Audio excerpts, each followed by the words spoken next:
capítulo 4 de Efesios habla del caminar.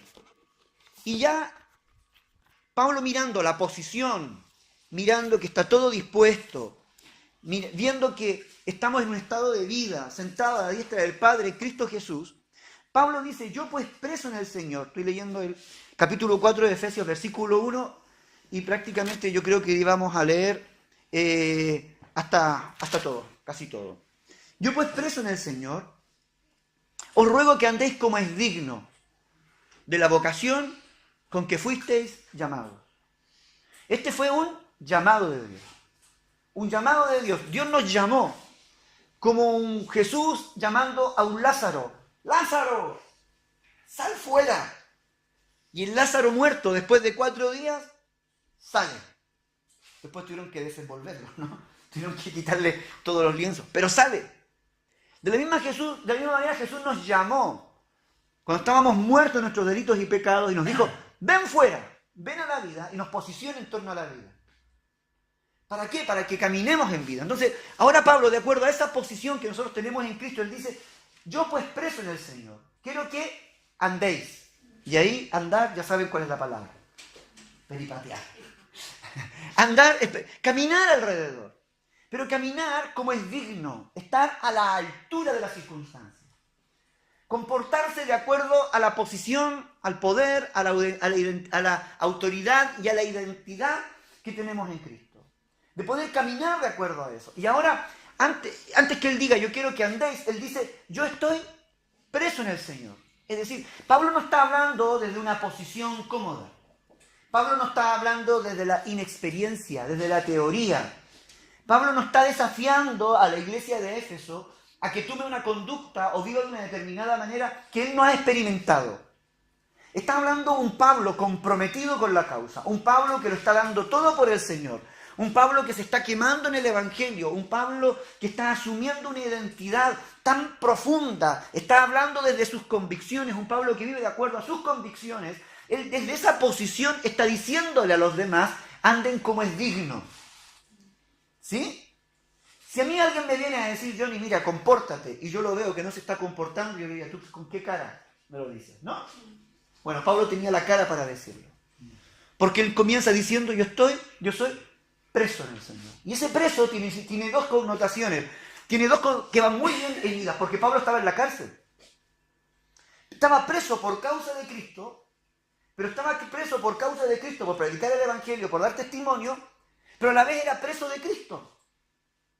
Quiero decir, ¿pero cómo eso? Claro, él se sentía atado a Cristo, preso en Cristo. Yo estoy apresado en Cristo. Yo he sido apresado, he estado unido a Cristo. La palabra preso allí significa enlazado a Cristo. Estoy atado a Cristo. Pero no atado porque alguien me ató, sino atado porque yo me he atado de manera voluntaria a Él. Venía a mi mente la narración en el libro del Antiguo Testamento del año de jubileo.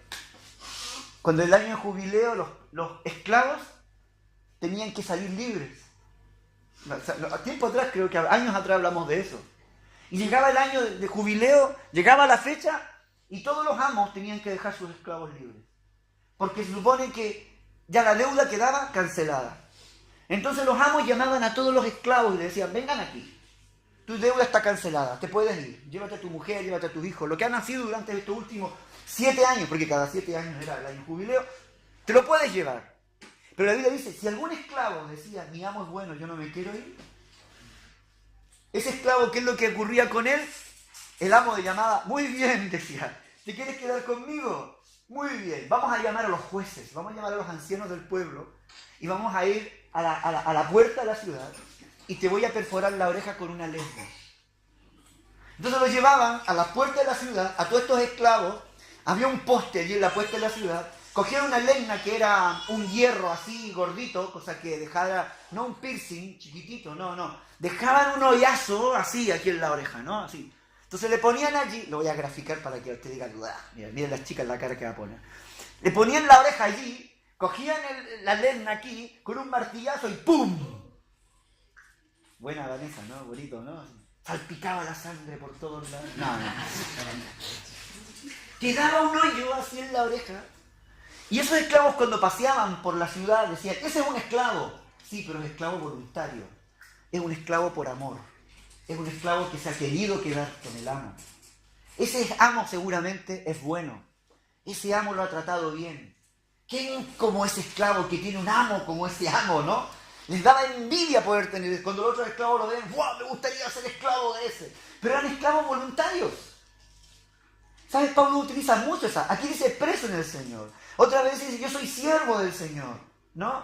Y siervo como sinónimo de esclavo. Él voluntariamente ha rendido su vida para atarse a Cristo y decir yo no me voy a despegar de Cristo. Yo voy a vivir atado a Él. Y por esa causa de estar atado a Cristo, estaba también atado en las cadenas humanas. Entonces era un tipo comprometido con el Señor.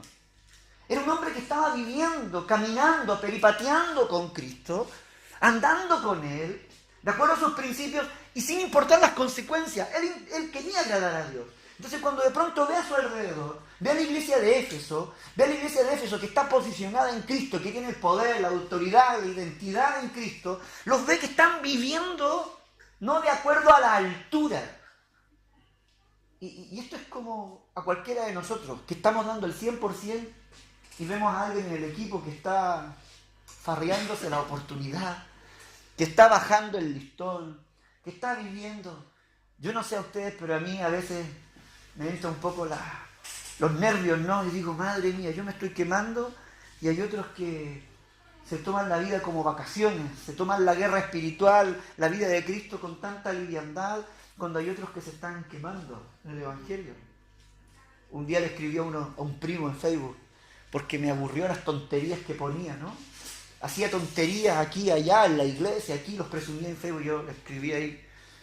No le puse querido primo porque ya no lo quería, no. Fulanito, le dije, me das vergüenza lo que estás haciendo. Porque habemos personas que nos estamos quemando para poder honrar el nombre de Cristo y tú lo estás avergonzando públicamente. Termina con eso. Punto final. Lo bloqueé, lo eliminé y se acabó. Lo tenía lejos y no le pego un tiro. No. Pero como que tú, preso en el Señor, y otros que no están caminando de acuerdo a la honra, a la dignidad con la que están. Ahora es interesante porque lo que Pablo dice aquí, referente a andar dignos con la vocación con que fuisteis llamados, él pone algunas características. ¿Cómo puedo andar yo de manera digna? Y yo no podría esperar algunos tipos de cualidades, pero él dice con toda humildad y mansedumbre, soportándoos con paciencia los unos a los otros en amor, solícitos en guardar la unidad del Espíritu en el vínculo de la paz, un cuerpo y un espíritu, como fuisteis también llamados, una misma esperanza de vuestra vocación, un Señor, una fe, un bautismo, un Dios y Padre de todos, el cual es sobre todos, ¿no? Y por todos y en todos. Y uno dice, vale, ¿qué quiere decir Pablo? ¿Qué está intentando decir? Él me dice, mira, anda como es digno, vive de acuerdo a la altura de la vocación con que Dios te llamó, soportando, con humildad. ¿Sabes? Lo que Pablo está enfocando en estos versículos es la actitud de un hombre maduro. Andar como es digno, de una forma que honre a Dios, es velar por la unidad. Es velar por la unidad. Todos los versículos que él viene hablando allí tienen que ver con la unidad del cuerpo, tienen que ver con la unidad. Aún es más, yo me atrevería a decir, como dice aquí, solícitos en guardar la unidad del Espíritu en el vínculo de la paz. Es decir, alguien que vive a la altura, que vive en un nivel de dignidad, aquel que vive de acuerdo a la honra de Dios en su vida, es alguien que siempre va a procurar llevar la paz donde quiera que está. Es un mensajero de paz, es un mediador de paz. ¿Por qué dice aquí? Guardando la unidad que el Espíritu ha provocado. Somos uno. Tenemos que guardar la unidad. ¿La unidad dónde? En la iglesia, pero también la unidad en la familia. La unidad en el trabajo. La unidad aquí. Donde quiera que vayamos, somos personas que tienen por velar por la unidad. ¿Sabe? Cuando yo meditaba y reflexionaba en esto, venía a mi mente frases de ciertas personas antiguas que decían, o madres, ¿no? Hijo, es que tenemos que cuidar la unidad de la familia, ¿no? Y siempre como que la mamá, el papá, generalmente cuidan por la unidad, de que los hijos estén unidos, siempre hay alguien que está preocupado de aquello. A veces hay hijos mayores que también procuran la unidad de la familia. Porque Pablo está llevando la visión, o está llevando el nivel de responsabilidad aquí, a un nivel de altura donde espera que todos nosotros nos comportemos como hermanos mayores, como padres espirituales, como personas que asumen un rol paternal. Y para poder vivir un rol paternal hay algo que hay que dejar de lado. Eso se llama egoísmo. Luego lo explicaré por qué. Pero Pablo está procurando que se guarde la unidad.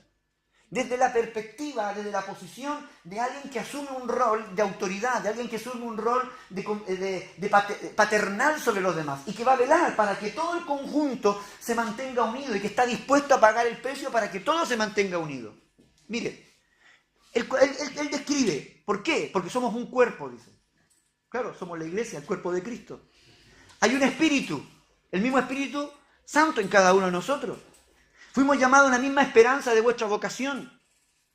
Hay un solo Señor, Jesucristo es el Señor, una fe. Todos tenemos que creer en Jesucristo. Un bautismo. Y allí como la palabra bautismo es el proceso por el cual uno se incorpora al cuerpo de Cristo, ¿no? El bautismo en agua. Todos hemos pasado por el mismo ritual en cierto sentido también, pero estamos bautizados en Cristo. Tenemos un solo Dios. Y me gusta esto porque dice, un Dios y Padre. ¿Por qué nos llamamos hermanos? Tenemos el mismo Padre. Tenemos el mismo hermano mayor, a Jesucristo. Un mismo Padre. ¿Ah? La misma sangre. Tenemos la misma sangre. ¿No? Genéticamente hemos sido hechos una nueva criatura por la misma sangre de Cristo, el mismo precio. Es decir, nos unen muchas cosas a cada uno de nosotros. Entonces, de acuerdo a eso, Pablo dice, tenéis que cuidar la unidad. Tenéis que cuidar, ser un vínculo para la unidad, ser el que trabaja por la unidad, para que esta unidad no sea simplemente una unidad mística, teórica, sino que también sea práctica. Y para eso hay que guardarla, hay que trabajarla. Luego cuando describe más abajo, él dice, mira, unidad en medio de ¿qué? En medio de la diversidad. ¿Por qué? Porque somos diferentes. La unidad no significa que todos tengamos lo mismo y pensemos lo mismo. Con mi mujer tenemos una unidad espectacular. Pero ella dice blanco y yo digo negro. Porque no somos iguales. Somos diferentes. ¿O no? Claro. Eso de tu alma gemela, Sara no es mi alma gemela. No sé si seremos mellizos, pero tus gemelos no somos. ¿No? No somos almas gemelas. Para nada, no existe. Ese es un mito, ¿no? Que se ha creado. No, todos nos gustan. No. Y eso es así, y eso pasa también en la iglesia, eso también pasa en la familia, eso pasa en todos los lugares, porque si no, la unidad no habría ni para qué preocuparse. Pero luego habla Pablo de esa diversidad que hay dentro de la iglesia, pero que esa diversidad es un don, es un regalo de Dios. La diversidad nosotros a veces la vemos, las diferencias nosotros las vemos a veces como algo que se levanta en contra de nosotros. No sé si se han dado cuenta. Yo digo algo, Vanessa dice otra cosa y digo, Vanessa lo hace simplemente para fastidiarme. Cuando alguien piensa diferente a nosotros, como que en vez de tomarlo como un complemento, muchas veces lo vemos como algo que se levanta en oposición a nosotros. En política puede ser. En política la mayoría se opone. Aunque tú digas blanco, tenga la razón y te voy a decir negro, simplemente para llevarte la contraria, porque estoy en la oposición, ¿no? Pero en medio de la diversidad dice la Biblia que esto es un don, es un regalo. Mírelo desde esta perspectiva. Versículo 9. Y eso de que subió es sino que también había descendido primero las partes más bajas de la tierra. El que descendió es el mismo que también subió por encima de todos los cielos para llenarlo todo. Y el mismo, dice, constituyó a unos apóstoles, a otros apóstoles, a otros apóstoles y a otros apóstoles. No, casi dijiste amén, casi. No. Dice que constituyó a unos apóstoles, a otros profetas, a otros evangelistas, a otros pastores y maestros, y a otros. Es decir, todos somos diferentes, ¿no? ¿Quién los constituye? Él los constituye. Él pone una marca en cada uno de nosotros de manera diferente. En medio de esta unidad donde estamos en un mismo cuerpo, tenemos un mismo espíritu, ¿no? Hay una unidad allí, somos uno, pero esa unidad es bonita porque es diversa. Es diversa. Y esa unidad es para complementar lo que a mí me falta, tiene que ser complementado por los demás. Entonces a mí me gusta esa visión de equipo. Como futbolista, me gusta. Pensar y ver la vida como un equipo, ver la iglesia como un equipo, ver la familia como un equipo, ver el matrimonio como un equipo, ver el trabajo como un equipo. A mí me encanta, porque así yo no estoy en todas, sino que cada uno cumple su función, cumple su parte. Entonces, el que es maduro, el andar de acuerdo a esa dignidad, a esa altura, es poder tener esa capacidad de poder valorar la diversidad. Y en vez de esa diversidad, poder contribuir con la unidad, de poder crear lazos de unidad, poder crear motivos de que lleven a mantenerse y fortalecer los lazos de unidad en medio. El maduro une, siempre une. Es alguien que es un pacificador, que está para unir. El inmaduro siempre va a dividir. El que quiere protagonismo siempre va a dividir. El maduro siempre va a buscar por la unidad. Y eso va a honrar. Pareciera que los hermanos estaban cayendo a lo mejor en una suerte de bajándose de la altura a la cual Dios les había llamado por caer en competitividad, por caer en quién trabaja más, quién trabaja menos.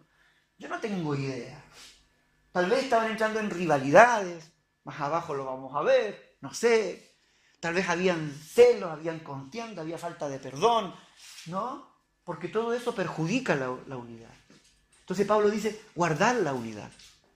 Actuar como una persona madura, que está para juntar a los polluelos, que está para unir al equipo, que está para unir la familia, que está para unir los lazos, que estamos para unir, para contribuir, porque la diversidad es un regalo de Dios. Y yo quiero que esto tú lo apliques no solamente a nivel de iglesia, como iglesia, a fin de perfeccionar a los santos, para la obra del ministerio, no, pero eso también es dentro de nuestros hogares y también dentro de nuestras familias. Versículo 17. Esto pues digo y requiero en el Señor. Mira el contraste ahora. Que ya no andéis como los otros gentiles. Primero le está diciendo andar como es digno de la vocación con que fuiste llamado. Y después que ha dicho cómo se debe andar de acuerdo a esa altura, dice, marca otra forma de cómo andar de acuerdo a esas alturas. Es no andando como los otros gentiles. ¡Wow! Y esto a mí, de verdad que a mí se me paraban los pelos, porque dice que los otros gentiles andan de acuerdo ¿a qué? A la vanidad de su mente. ¿Por qué andan de acuerdo a la vanidad de su mente? Porque tienen el entendimiento entenebrecido, ajenos de la vida de Dios por la ignorancia que en ellos hay. ¿Por qué más? Por los cabezones que ellos son. Claro, yo lo traduje a la versión popular. La dureza de sus corazones, los cabezones que ellos son, ¿no? Son tan duros que se hacen insensibles. De hecho, la idea aquí es como la piel, ¿no? La piel que se vuelve callosa, la callosidad, ¿no? Cuando la piel pierde su sensibilidad.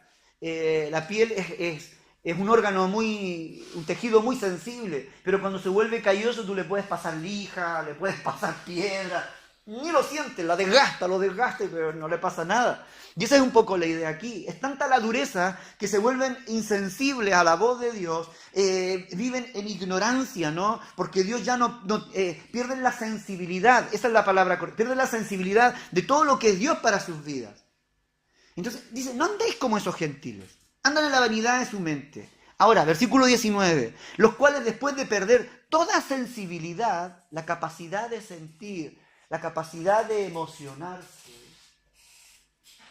si hay algo que el diablo provoca es dureza, insensibilidad. En todos los aspectos, mira. La gente en el mundo se vuelve insensible al dolor porque ha sufrido tanto que ya pierde como la sensibilidad y ocupa el orgullo, la arrogancia, se vuelven duros. Yo ya no voy a llorar más, he llorado suficiente. ¿Sí o no? Ya.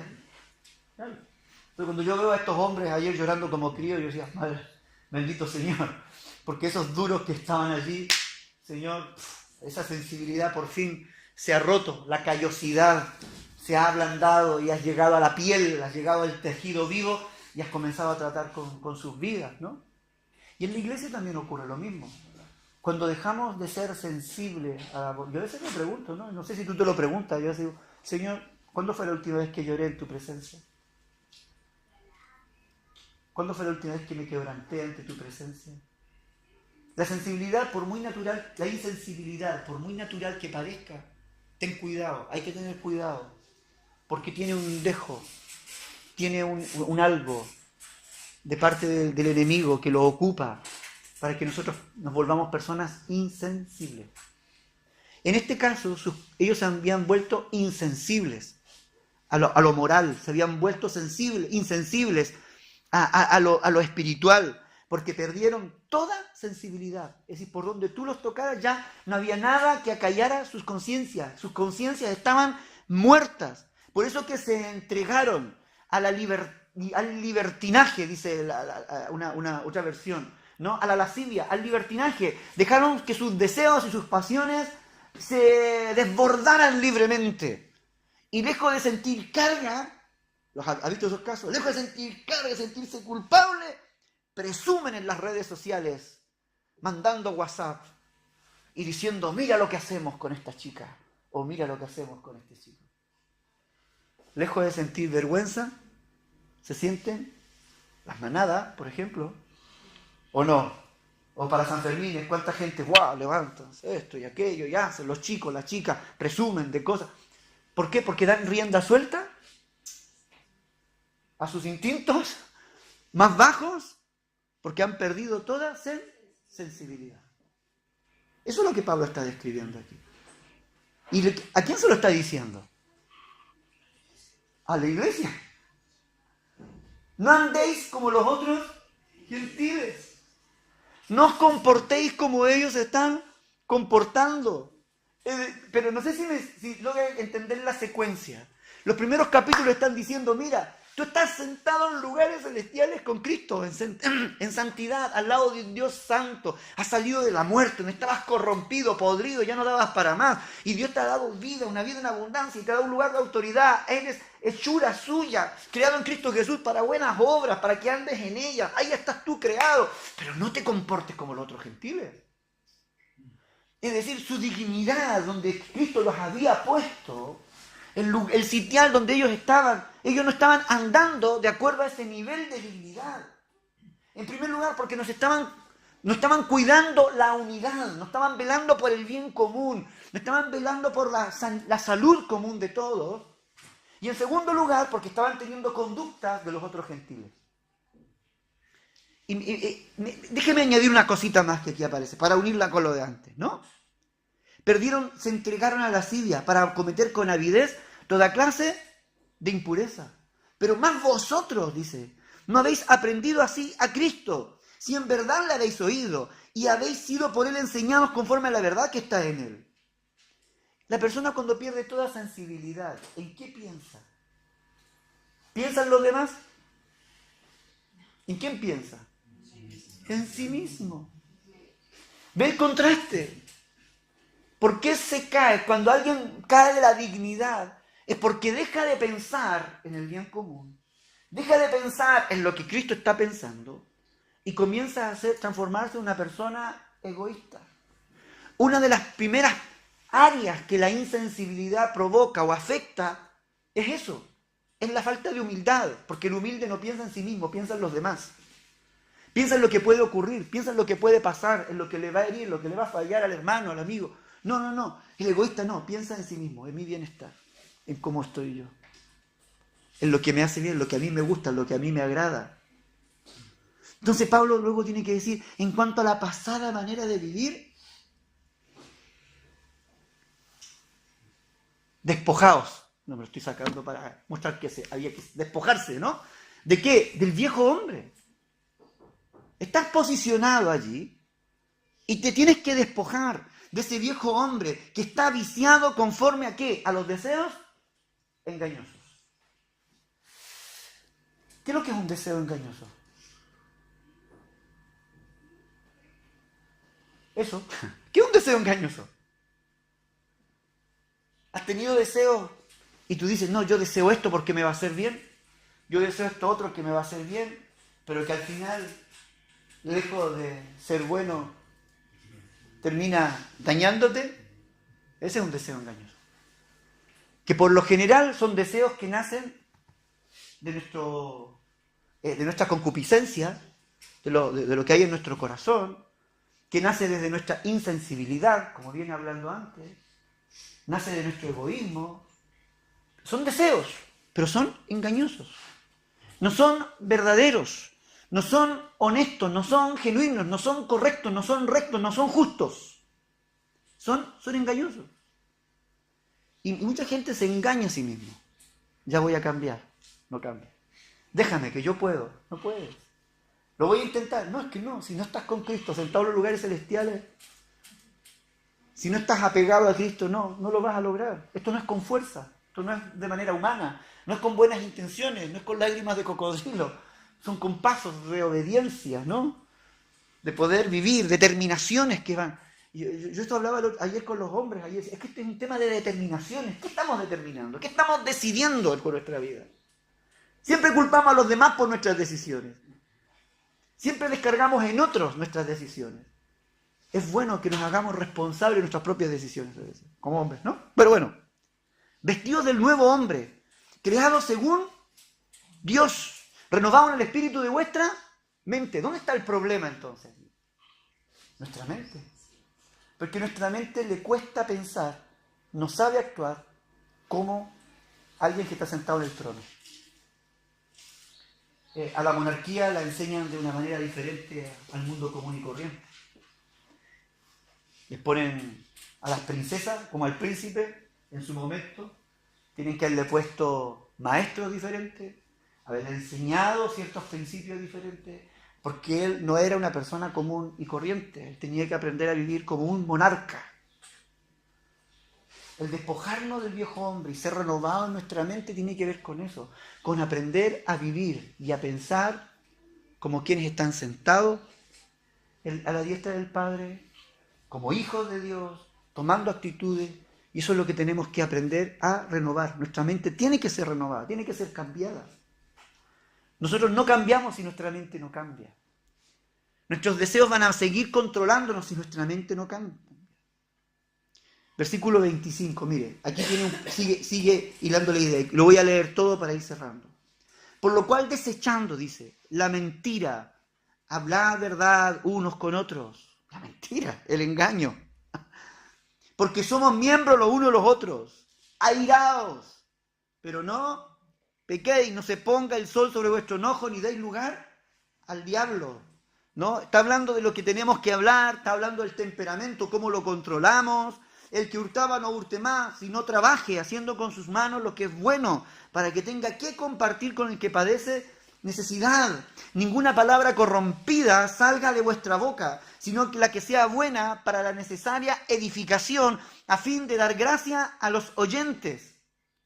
Si se dan cuenta que hay un cambio, cuando tú te airas y te enojas y pierdes los papeles, no estás pensando solo en el otro, estás pensando en ti mismo. Cuando el que hurta no está pensando en el prójimo, está pensando en sí mismo, ¿no? Esto tiene mucho que ver con lo que es el egoísmo, la vida de egoísmo que nosotros. El que miente, el que oculta la verdad, lo hace para mantener una imagen, para mantener una posición. Está pensando en sí mismo, no está pensando en el bien de los demás. Por eso es que Pablo aquí está diciendo, mira, que somos miembros los unos de los otros. No hables palabras corrompidas que salgan de tu boca, porque cada vez que sale una palabra corrompida, tú estás ofendiendo, estás maldiciendo, estás matando a tu prójimo en cierto sentido. Entonces, ¿a dónde está llevando Pablo? Es decir, piensa en los demás, preocúpate de los demás, no contristéis al Espíritu Santo. Esto es una de las frases más tiernas que yo puedo ver aquí. Que Dios... Mira, pero que Dios es rico en misericordia, con el gran amor con que nos amó, ¿no dice Pablo? Que Dios podría habernos dado un sablazo y acabar con nosotros. Él se pone triste. ¿Sí? Él se pone triste. Él teniendo el derecho de poder a lo mejor castigarnos, asumir otro rol, no, Él se pone triste. Y el Espíritu Santo dice, mira, no te voy a matar como Ananías y Zafira, te voy a poner triste. ¿Te das cuenta? A pesar de a veces nos haría falta que Dios nos pegase un remesón más grande. Pero Pablo está diciendo, no lo contristéis. No hagas que Dios se ponga triste, como el papá que se pone triste cuando ve al hijo. que comete errores o el ser querido que comete errores, no lo contristes con tus palabras, con tus hechos egoístas, con tus acciones carnales, con esa libertinaje que quieres vivir. No lo contristes. Quítense de vosotros, dice, toda amargura, enojo, ira, gritería y maledicencia y toda malicia. Antes bien, dice, sed benignos unos con otros, misericordiosos, perdonándoos unos a otros, como también Dios os perdonó a vosotros en Cristo. Es todo un cambio de paradigma, ¿no? Claro que nuestra mente tiene que ser cambiada. Es todo un cambio de actitud. Es decir, la posición en Cristo, el andar como es digno, tiene mucho que ver por velar. Tiene mucho que ver con el actuar. Tiene mucho que ver con ocupar un rol de pacificador, de bendecir, de en medio de la diversidad que podamos tener, de poder sobrellevar. Y todo con el vínculo perfecto del amor, de la paz, perdonando, con misericordia, actuando, pensando, así como Cristo también nos perdonó, como Dios nos perdonó en Cristo. Yo creo que este es uno de los textos más fuertes que puede haber. Cada vez, y que se repite más de alguna vez en la palabra, como Dios lo hizo o como Cristo lo hizo. El día de mañana, cuando estemos ante la presencia del Señor, yo creo que una de las reglas de medir o de evaluar que Dios va a usar, cuando nosotros le digamos, no, es que yo no pude, pero Cristo lo hizo. ¿Sí? Es que yo no pude perdonar, pero Dios perdonó. Pero yo te perdoné. Perdoné tu deuda. ¿Por qué no perdonaste? Yo te amé. ¿Por qué no amaste? Yo te acepté. ¿Por qué no aceptaste? Yo levanté puentes, como está muy de moda eso, ¿no? Levanté puentes, no murallas, puentes. El primer puente, Cristo, para unirnos con nosotros, ¿no? Para que Dios se uniese con nosotros. Para nosotros estar unidos con Él. ¿Qué puente has levantado? Para que las cosas se solucionen, para que la vida avance, para que todo se relacione. Es decir, andar como es digno es caminar a esa altura. Yo me imagino, permítame usar esta imagen, ¿no? Del rey que vela por su reino, del príncipe que está velando porque todo esté funcionando, donde el reino de los cielos está trabajando, donde el reino de los cielos se está manifestando. Y cuando Dios está pensando en su reino, está pensando en un reino de amor, de justicia, de equidad, de paz, en un reino de crecimiento, donde todos nosotros, de una forma u otra, y la sociedad también, se ve beneficiada por nuestras actitudes. Por eso que lo que hacemos para el Señor siempre tiene que ser con esa actitud de alguien que está velando, de alguien que es responsable por lo que está ocurriendo a su alrededor. Si se da cuenta, esto lleva implícito un grado de responsabilidad para cada uno de nosotros. Los mundanos no son responsables. ¿Sabes por qué? Porque ellos están ciegos. Sus mentes están entenebrecidas. Ellos están muertos. Pero nosotros sí somos responsables. Porque nuestros ojos han sido abiertos. Porque nuestro corazón sigue sensible, espero, a la voz del Espíritu Santo. Porque nuestra mente entiende lo que Dios quiere, ¿no? Nuestra mente sabe lo que Dios anhela. Nuestro corazón sabe especialmente lo que a Dios le agrada, no le agrada. Lo sabemos, lo entendemos, lo vamos descubriendo cada día. Y nos vamos llenando de eso. Pero ¿es para qué? Para que velemos por la paz, para que velemos por la unidad, para que velemos por la comunión, para que velemos por la justicia en todos sus ambientes. Y repito, esto no solamente se refiere a nivel de iglesia. Esto tiene que ver con todas las áreas de nuestra vida. Aquí no habla solamente del enojo a nivel de iglesia, sino que habla del enojo y la ira en todas las áreas de nuestra vida. Que perdonemos y amemos, eso es en todas las áreas de nuestra vida. Así como Cristo lo hizo con cada uno de nosotros. Andad como es digno de la vocación con que fuiste llamado. No te rebajes. No bajes de ese pedestal. Mantente ahí, en dignidad. Las reglas del juego aquí son tan opuestas, mientras el mundo alaba a los de carácter arrogante porque son capaces de decir cualquier tontería y ofender y criticar y humillar. En Cristo dice, no. El grande aquí es el humilde. El grande aquí es el que considera a los demás superiores. No es el que habla, es el que calla y en mansedumbre sabe actuar con sabiduría. No es el que es controlado por la ira. y que es controlado por las emociones. No, el grande aquí, el que está a la altura, es el que controla él las emociones. ¿No? Jesús se enojó, pero él estaba controlado, no estaba descontrolado y perdió los papeles. No. Él, como buen papá, dando una lección a los hijos, con todo bajo control, él lo hace. Entonces, el reino de los cielos se va construyendo de acuerdo a estos estilos de vida, totalmente diferentes a los que el mundo está poniendo. No andamos como los otros gentiles. Y eso me encanta a mí recordarlo. Yo no soy como los demás. Tú no eres igual que los otros gentiles. No eres. Y a nivel de iglesia, a nivel de familia, no podemos comportarnos y tener principios y valores igual que los otros gentiles. No corresponde, no encaja. Es bajar el nivel, es caer del estatus donde Dios nos ha puesto. Nosotros marcamos la diferencia y tenemos que determinar que tanto nuestra vida como la que nos rodea, donde tenemos influencia, debe vivir siempre en ese grado de honra y de dignidad que glorifique el nombre del Señor. Termino con esta frase, con este texto. Como dijo Jesús, ¿no? Para que el mundo vea vuestros frutos, vuestras buenas obras, y glorifiquen nuestro Padre que está en los cielos. Amén. Vamos a orar al Señor.